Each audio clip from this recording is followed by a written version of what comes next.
What's going on, everybody? Welcome back to another episode of the Something About Sports podcast. It's your host, once again, Leon Edwards, back with another episode. Um, for those of you that are watching on video, you're going to be able to see the digs. You can probably pick up on what this episode is going to be. But for those of you that aren't, this episode's a special edition episode. This is just going to be me doing a tournament preview for the Kansas Jayhawks. I haven't talked about the Jayhawks in a while. I haven't talked about anything in a while. So I know we got some things to hop into. At some point during the spring or summer, we'll talk about the Chiefs dynasty. We'll talk about KU football and Coach K, the new offensive coordinator, and Jalen Daniels coming back. And the whole nine, we'll get into all of that stuff. We'll get into the Royals and what they're doing and re-signing Bobby Witt. I know we got a lot of stuff to talk about, and I promise that eventually we will talk about it. I promise we'll get that stuff talked about. We'll have some discussions about that. But for now, I want to hop on. I'm going to do two episodes. I'm going to do a tournament preview for the Kansas Jayhawks. I'm going to do a general tournament preview. I've just had too many people between texting, between asking if I'm going to do the March Madness preview and asking about the podcast and March Madness, because this is the first episode I ever did. This was the start of it all, and I haven't missed the March Madness. I haven't missed the tournament preview podcast since I started it, and feels like tradition. It feels like the foundation this podcast was built on. So it felt like a sign that I kept getting text messages and had a couple people ask me that I hadn't seen in a while if I was going to do it. And I took that as a sign to go ahead and at least set aside some time and make a way to get this one done. So let's talk some KU basketball without further ado. The biggest news of all is Kevin McCullar. No Kevin McCullar for this tournament. This Kevin McCullar situation has been super interesting. This has been like the exclamation point of what I feel like has been a crazy weird season for the Kansas Jayhawks. I mean, there's just been so much weird things going on. There's been so much off the court stuff going on. There's just a lot of weird things going on between Arterio Morris before the season ever starts, between Marco Jackson and Nick Timberlake never really stepping into their roles, never really figuring out who they were going to be for this team. With the Hunter Dickinson injury late, with Kevin McCullar's injury situation over the last couple of months, with DeJuan Harris's, sometimes scoring. He's had his struggles during the middle of the season, making layups. I mean, KJ Adams had his struggles at different times, and he struggled on the glass at different times during this season. I mean, there's just been a lot of weirdness. There's been a lot of weird stuff going on this year. So the Kevin McCullar injury situation and him being shut down for the NCAA tournament for his bone bruise in his knee is just kind of like an exclamation point or like a culmination of all of that weirdness that's happened all season. And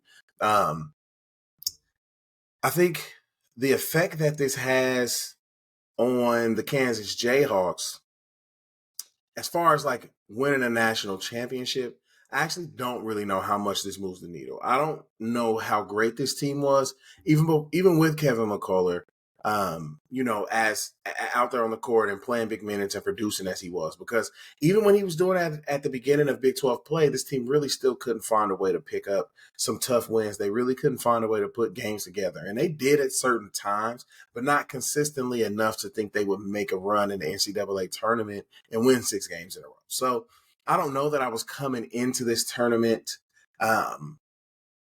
with a lot of hope that this team will make a deep run anyway, even with Kevin McCullar, if he did come back healthy, and Hunter Dickinson, of course, who's been dealing with his injury situation. But all signs are pointing to him being back for the first game against Sanford, which I'll get into here soon. All signs are pointing to Hunter Dickinson being back. But even with Kevin McCullar, even with Hunter Dickinson, there were still questions on if this team could, make it out of the first weekend, let alone make a Final Four run or even more surprisingly, win the national title. But also, with a healthy Kevin McCullar, a guy who recently named the first team All Big 12, along with Hunter Dickinson. Congratulations to those guys, both well earned. With him in the lineup, you could talk yourself into a 2022 type run. That now that the national championship is settled and everything, we can go back and talk about the season. And I did do an episode where I recapped that season. If you guys want to go scroll back down the podcast a couple years ago, I did do an episode where I recapped that season. But that was a tumultuous season for a lot of reasons. I mean, we went into the Big 12 tournament with questions. We went into the NCAA tournament with questions. There were people who were fed up with David McCormick by the time the NCAA tournament started. We didn't even know if Remy Martin, what kind of minutes he would play. We didn't know what kind of role he would have going into the Big 12 tournament. I mean, the way that things, clicked for this team was instant. And of course, that team now has a multitude of future pros, really good college players, future pro players. That was just a really good mix of talent on that team. But also, I mean, that wasn't a team that anybody expected to make a deep run going into the tournament. So you of course, with a guy who was a National Player of the Year candidate midseason, a guy who going into conference play was almost a lock really for first team All-American. You would think him and Hunter Dickinson both were locks. And if the Big 12 season had gone better for the Jayhawks, they probably both would have been first team All-Americans. But either way, though, I forgot the point that I was going towards. I just saw a notification about basketball, of course. But where was I going with that? I forgot. Anyways, long ways to say, even with Kevin McCullar, I don't know how far this team would have gone without him. It makes you even more skeptical. But then there's that's where I was going with it. With Kevin McCullar, with two guys who were at one point both considered to be first team All-American level guys.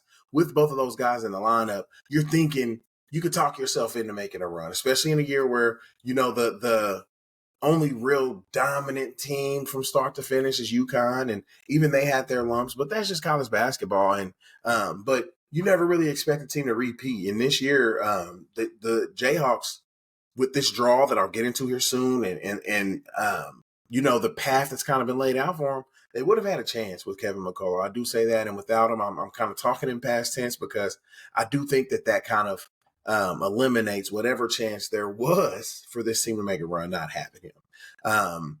I do want to speak to I want to speak to kind of the fan interaction and the Bill Self dynamic and all of that stuff. So first and foremost, you never want to see the fans react the way that the Kansas fans did towards a player. And, I know we're in a different era. I know this guy's not a kid. You don't want to call him a kid. He's 23 years old, recently turned 23. He's making money to be here. He's a guy who's making money. These guys are getting paid now to be here. So you do understand that the student athlete dynamic and the dynamic of these guys being kids is a little bit different. There's a different piece of it, but also he's still a college player. He's still at the amateur level. And he's still a guy that I think will be playing if he could. I do think there's some weird things going on, but I don't think that the reaction from the fans should be to just bash the guy. I will say Bill Self didn't do him any favors, and I think that's why you probably saw the follow-up with Kevin McCullar putting out the note on Twitter and guys kind of, supporting him and doing that whole thing. But yeah, I don't think Bill Self did him any favors with how he broke it down. I mean, as somebody who's watched a lot of Bill Self press conferences, who's kind of learned how to read between the lines on some of the things he's saying, sometimes he's still giving messages to just specific players, specific other coaches that you still may not ever really know what he's talking about. But there are times you could kind of just, he chooses his words wisely, just like an Andy Reid, just like some of these other, some of the other greats, really. He's one of the best of all time. So in the way he broke it down, he really did put a lot of the onus on Kevin McCullar. He said Kevin feels like he can't go. He didn't think he could go. He's been back and forth on it. And it was all about kind of how Kevin McCullar felt and not how we as a collective felt. And he did say kind of, he's done and he's shutting him down. And I think from my perspective, the way that kind of seemed is it seems like Kevin McCullar's just kind of dragging this thing out. What I don't know if it's that he doesn't want to practice. I don't know if that he's really in a lot of pain, and it's really just not getting better. It's getting worse, which is just that whole situation. I honestly don't even want to delve too deep into it because I haven't been talking about it, and I've had different weird feelings, and I've gone back and forth on the way I feel about it all season, but I haven't been talking about it, so I won't dive too deep into it. But regardless of what it was, it seems like Bill Self just decided to be done with it. He's just like, hey, we're just going to shut him down. We're done with the questions. We're going to go into the tournament with who we have practicing right now, and we're going to see where we go with this. So that's kind of the sentiment I got about it. It sucks that McCullar's not going to play. He's played his last game in a Kansas uniform. He's gone on to the NBA. It's a great year for him to go and be a first-round pick. You don't really he's not the type of talent you usually see go in the first round, age-wise or skill set-wise that you've been seeing go in the first round recently. But he's projected to go first round, and if he has a good showing through the process, he could even work his way up close to the lottery or into the lottery. He's been projected that high at different times this year. So good luck to him on all of that. He'll still be around. He's in Salt Lake City with the team, so we'll still be seeing him, around with the team, and he'll celebrate as long as the team's going. So he'll still be around the team and all of that, but won't be playing, or we won't see any more Kevin McCullar this year. That could change if this team makes an improbable run, I'm sure, but as of right now and with the expectations, I don't think we see Kevin McCullar again in a Kansas uniform. So, which is an unfortunate way for it to end. He had a great year this year. I would have liked to see him be able to finish it off, especially with how last year ended. He was one of the only guys that really played good against Arkansas, and you hate to see him go out like this, but everybody doesn't get the storybook ending, and you hate it has to end on an injury. But anyway, let's move forward and chat about this NCAA tournament draw. The 4 seed didn't surprise me. I wasn't shocked about it. I wouldn't have been surprised if even they dropped to the 5 line, but it doesn't seem like that was the case. I think the Jayhawks ended up as the number 2 4 seed. So they were pretty safe on the 4 line and probably closer to the 3 line than the 5 line. So they built up a really good resume in the 9 conference. They got a really big quality win at home against Houston. They got a few big quality wins at home in the 9 con. So apparently they did enough, even with the struggles down the stretch and the injury questions, to be firmly on the 4 line and also to get a pretty decent draw. So what I would say, I feel like the general sentiment is panic. The general sentiment is people not really feeling that great about these games. And I'm not gonna argue, and I'm not gonna really even say that I do. I don't feel great about these games either, but that's because we haven't really felt great about any game since when? When's the last time we felt great about a Kansas basketball game? This team hasn't really been playing that good recently. So I don't think that that's about the draw. People are pointing to the draw. I mean, if you, in any random year, somebody tells you that you have the opportunity to play Sanford and McNeese State to make it to the Sweet 16, you're signing up for it, no matter what the team is. I mean, and of course, Gonzaga's there too. Or even let's break it down like this. It's like you get a chance to be a 4 seed and have 3 mid-majors with you. Will you take that? Yes, you'll take that. Because even though Gonzaga has the name, that is still a mid-major. And out of all years, this year would be a year that you can really classify them at that level. They didn't just run roughshod over their conference. They didn't even win their conference. They were definitively the second best team in their conference this year because they lost to St. Mary's on multiple occasions. So Gonzaga is a true mid-major team. Kansas got a bracket with 3 mid-major teams in it. You're going to play 2 mid-major teams for a chance to go to the Sweet 16. In any season, you're taking that. In any season, most Kansas fans are signing up for that even at the beginning of the year. If you're saying your pod has 3 mid-majors, you know how Bill Self likes to break it down. He breaks it down into each individual pod. Those are individual tournaments. You're in a tournament with 3 mid-majors. Say we started the season in a tournament with those same 3 mid-majors, and during the time with all the pomp and circumstance around the team, you easily pick the team to win that tournament. So, and that was the time of the season, believe it or not, with Marco Jackson starting before Johnny Furphy was ever a factor. He was still dealing with shin splints and things like that.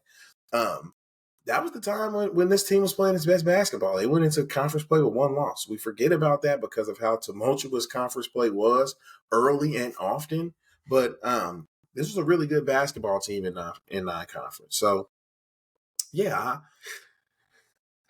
I think that you couldn't really – I mean, of course, the matchups, and we can get into the matchups, and I'll talk about Sanford more so than anything else.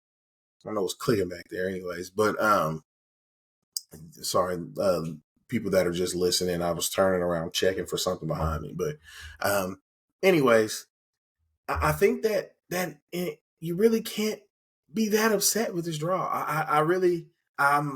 I understand that, Sanford and McNeese State, they like to run, they like to shoot threes. They're really the matchups, the types of matchups that not only this year have really been tough matchups for Kansas and Hunter Dickinson, especially with bigs that can shoot and stretch the floor, but also historically in the tournament when Kansas has bowed out early to mid majors or even to mid majors over underseeded mid majors like Wichita State and VCU. That's the type of team that's done the damage. It's been teams that can run, teams that can stretch them out, and teams that can make a lot of threes. And that's what these teams want to do. So in that regard, yes, the matchups aren't great. Gonzaga is a team that also has a smaller big. Graham Ike is a guy we were going after as well, but he is a more traditional big, would match up with Hunter Dickinson, but can still, play an outside game as well. But these three teams aren't teams that you're just shaking in your boots to play on any night. The issue here is that Kansas right now is just not a team that you're shaking in your boots to play. So it's much more for me. It's much more about this Kansas team than it is about this pod. I would have been so much more happy last year with this pod. With Norm, last year we could have gotten out of this pod. Sanford and McNeese or Gonzaga and Jalen Wilson getting buckets last year, Kevin McCullar, and the way he played in that Arkansas game, man, if you have this pod last year, you're easily making the second weekend. So I'm taking this pod just about in any season. It's just that this year, now without arguably your best player, your other best player banged up, not knowing, where he'll be, what percentage he'll be playing at. That's kind of where it becomes dicey. The rest of the team, not really being able to make threes. These are teams that want to make threes. And I can't even tell you the last time the Jayhawks made 5 threes as a team in a game. And it might even take a second to find it, but I'm going to. I actually want to find that because that's an important stat. I think we should know that. Let's just see what this is. I know, great visuals for you guys that are watching. I know I'm still getting the hang of this visual thing, but you guys got to watch me look something up on Google real quick. All right. Can we see the stats?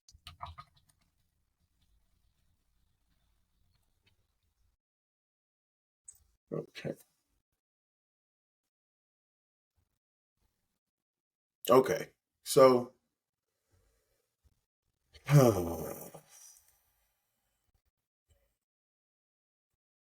sorry guys, I just pulled this up and I got depressed because if you let me just read these: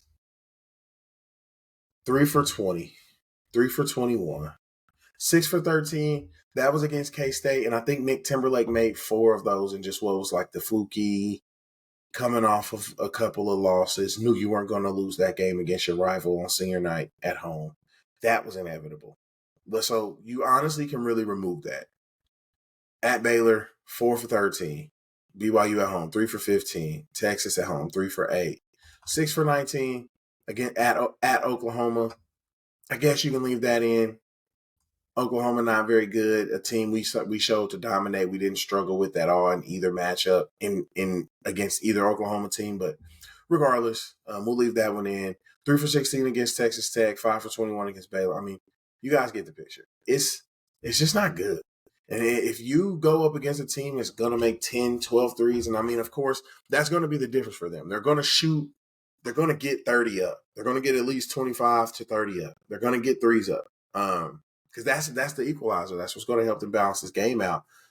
If they make 12 to, 13, 14 threes in this game, you make 3, I mean, they're at least going to be in this game.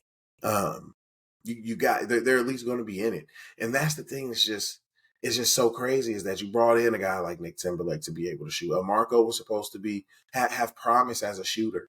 DeJuan Harris, is a decent enough shooter. He just doesn't shoot it enough, and he doesn't want to. Johnny Furphy's been struggling recently. You just don't have enough of it. You don't have enough shooting on this team. And no matter if it's against Sanford, I think they'll still be able to overpower Sanford. We'll talk about it a little bit later, but I think they'll still be able to overpower Sanford. So whether it's against Sanford or somebody else, it's going to come back to bite this team as it has so often this year, and as it will continue to do if teams aren't able to shoot threes. This is 2024. You got to be able to shoot threes. You just have to. And it's just another thing in the weird season. Even with all of the different moves that were made, with all of the different people that were brought in, you still just kind of ended up here, a number one preseason number one ranked team, and you ended up here as a 4 seed and worried about a matchup against 2 mid majors in your first pod. So crazy how these seasons turn out, especially the seasons where we start off as the number one overall seed. I just want to start petitioning and never be number one again. Not number one overall seed. That's the number one team preseason. I don't even want to have preseason rankings anymore. All right. So let's do a couple of tourney things that I want to do just to kind of get some different types of conversation out there. So I want to look at X factors. So who I think will be X factors for Kansas in this tournament is whoever surfaces as the next guy up on the wing, between Marco Jackson, Nick Timberlake, and Jamari McDowell, who I think is a wild card in this and who I think we should at least get a chance to see more of. One of those guys has to step up, and they're going to be the X factor. If this team loses in the first game, it's going to be because they got nothing from any of those guys. And if they win it or make it out of the first weekend, we're going to be talking about one or multiple or more than one of those guys having a big role and contributing in some kind of way to this. So I think that and that's how it's been all season, even with Kevin McCullar in the lineup, but even more so now with him out, it's going to take more of them. It's going to probably take a couple of these guys to step up if you really want to have a legitimate chance to win these first 2 games and potentially make a run and figure out a Sweet 16 game after that. So I want to touch on Jamari McDowell a little bit. I just want to see him more. I think he doesn't make a lot of mistakes. And I know a lot of times when the young guys get in there and they don't play a lot, or we want to see more of them because they don't get a chance to mess up as much. But I feel like we've gotten a chance to see him in multiple high level situations. I talked about this, I think, on the last episode that I recorded in March. Or no, it wasn't in March. It was, I don't know, November or something. It's been a while. But the last episode, I talked about Jamari McDowell, reminded me so much of freshman year KJ Adams. And KJ Adams is an awesome, outstanding player. Be damned for what this team is and what this team needs right now with him and the Hunter Dickinson dynamic or whatever that is in the topic in the conversation around that. He's a great player, and Jamari McDowell has all of those makings. Every time he comes in, he's playing solid defense. He's rebounding. He's making clutch shots when he needs to. He's guarding the other team's best player a lot of times. He's making clutch free throws. I mean, he's doing everything right. And I think the high leverage situations and seeing him in multiple high leverage situations, not mess up, do everything right, make shots, make free throws as a freshman, to me, at least says we should at least see. We're not getting anything out of Nick Timberlake. He's a horrible defender. He tried to lose us the Baylor game by himself. I could do a whole episode about that one game, those last 30 seconds, and Nick Timberlake's pretty much just like clown show. But he doesn't do anything defensively. He's not making threes. He's shooting mid-range shots off the top of the backboard. I mean, he's not bringing anything to you right now. You have to at least see what you have in this kid. He's balling. I mean, he comes out every game. He's not scared to shoot the ball, which at this point is a huge thing we need. Johnny Furphy shooting 3 shots in games where McCullar's not playing, Dickinson's not playing. I mean, you just can't have that. You got to have somebody who's going to at least come and try. And he comes out and he plays hard. He tries. He plays defense. He doesn't make mistakes. I just want to see him play more, and I think he could be a big X factor if he does get a chance to play more. The next few things I want to do, KU loses early if they play like they've been playing over the last few weeks. I mean, they just haven't. They really haven't played well down the stretch of this season. They haven't been able to make shots. If Hunter Dickinson's not scoring at a super high level, they're not even really able to stay in games at this point. You're hoping to just keep games close if Hunter Dickinson's not going to score stirred. So they lose early if you see the same team. If none of Marco Jackson, Timberlake, Jamari McDowell step up, if Furphy's still not able to score, and the offense is stagnant. But I don't know if that happens against Sanford. That's the things that I just don't know that I'm that worried about our talent against Sanford. I think the talent even of just the starting five is enough. But in the second round, you just never know. There's going to be a hot team, and you just never know from there if you are playing as bad as they've been playing. I mean, you're talking about a team that scored less than 50 points multiple times, and I think in another game 52.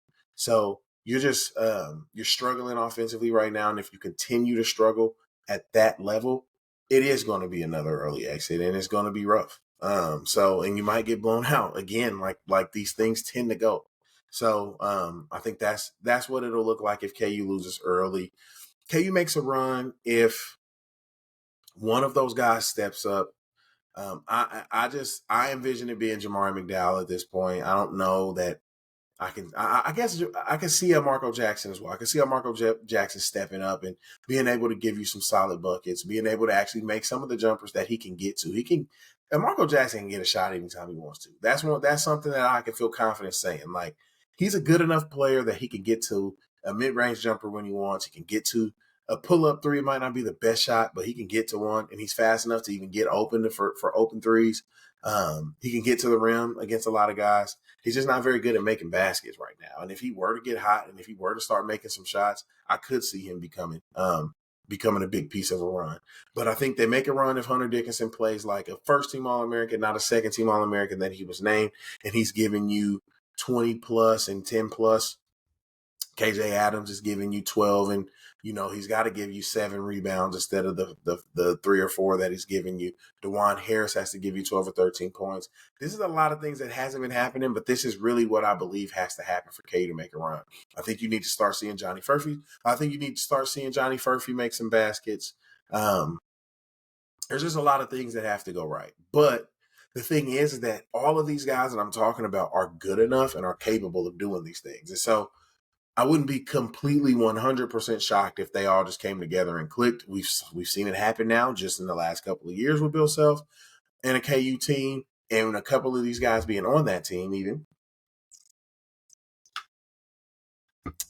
But this team just feels different, and it feels like a really big uphill battle. So I don't know that it happens, and I do think that all of those things need to happen for this to happen. For them to make a run. But I do think that, there is a path there and the talent is in place to at least see it potentially happen. So as far as my final prediction for what Kansas's NCAA tournament looks like, I do think they beat Sanford, and I've been hitting towards that. I just, for some reason, something in me is just not letting me pick that game. It's a popular upset pick. The matchup's not there. It seems like this is a game where there'll be even extra focus. Bill Self can use that to make them more focused. Hey, everybody thinks you're going to lose. This team's going to come out playing confident. You have to come out, play your best ball.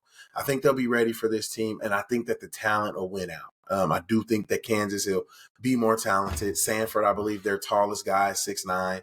Their tallest guy, they contribute to 6'9". Their shortest guy is 5'8". So Kansas should be able to dominate from a size perspective, from an athleticism perspective. And I think we see them win that game going away. I think the second game is where it gets dicey, and I think it gets dicey if you're playing against Gonzaga. Gonzaga's a team that's playing really good right now. They're going to score some points, and that's the struggle of Kansas. Gonzaga's going to put shots up. They're going to score some points. They're going to get good offense, and I think that's where it could struggle for Kansas. Is I don't know that I trust this team 2 games in a row to put together good offensive performances. We just haven't seen it enough, and if you have to go up against another team that's a very similar caliber team, which Gonzaga is right now, especially without Kevin McCullar, I just don't know that it happens. And even without McCullar, I wouldn't be as shocked if you lose to Sanford. You just have that has to be a possibility. If you have a game where DeJuan Harris comes out and he scores 7, Nick Timberlake in the starting lineup scores 3 to 5 like he's been doing. Johnny Furphy scores 2 points. KJ Adams will probably have 12, but what's that there? I mean, what are you talking? 27, Hunter Dickinson, you're hoping if he's 100%, he's going to give you 15 to 20. But, I mean, that's just still not giving you enough. Your bench doesn't do anything as it is. You can't really rely on them to give you much. And if you're looking at 50 to 60 points from your starters, that's just not going to be enough. And that's going to be the reality of the situation, is that for 2 games in a row, this team is going to have to do something that they just haven't done a lot of this season. And that's be consistent offensively and put together good offensive, good shooting performances and good offensive performances. And I just don't know that that's something that right now they're able to do. So my prediction is that if it's Gonzaga in the round of 32, I think that's where the Jayhawks bow out. If McNeese State does upset Gonzaga, I will probably pick Kansas to go to the Sweet 16, and that will probably spark me to record another episode at that point too. No promises, because I know how that can get, especially with me trying to record at this point. But I would want to probably talk about it. But yes, if it is McNeese, if you're looking at a Sanford and McNeese path to the Sweet 16, even without Kevin McCullar, I could easily see a path to this Jayhawks team making that happen, mucking the game up, making enough shots to do it. But you just got to see. But I think that Gonzaga wins that game against McNeese. I just think there's too much buzz around this. And I do like Will Wade. I like what he's done with that McNeese team. I think he's going to get his chance to get back into a Power 5 sooner than later. But I don't know. There's just been too much buzz about those upsets. And so I think both of the top seeds will be really focused. They have good coaches as well. And they'll be focused. And I think you'll see a Gonzaga-Kansas chalk matchup in the second round. And I just think that's where Kansas will hit its ceiling for the season, especially without Kevin McCullar, like I keep reiterating. So I would love to come back and say I was wrong and to continue to watch the Jayhawks play, but I also want to be realistic about this season. This season's been rough. This season's been interesting, and I think it ends that way. So we'll keep following it, and we'll see how it goes. But I'm excited, at least that is March Madness time. I'm going to hop over and do a bracket show now, and just talk about a general, like, making my picks for the bracket. Another quick hitter. I'm going to try to start being a little bit quicker with these in general and having some categories and things. But, yeah, I think that's going to be it. I really appreciate you guys for listening. Anybody that is consuming this before the tournament starts, appreciate you for listening. And I'll be back hopefully talking about a Jayhawks trip to the Sweet 16 or potential trip to the Sweet 16. So until then, you guys be good, and till next time.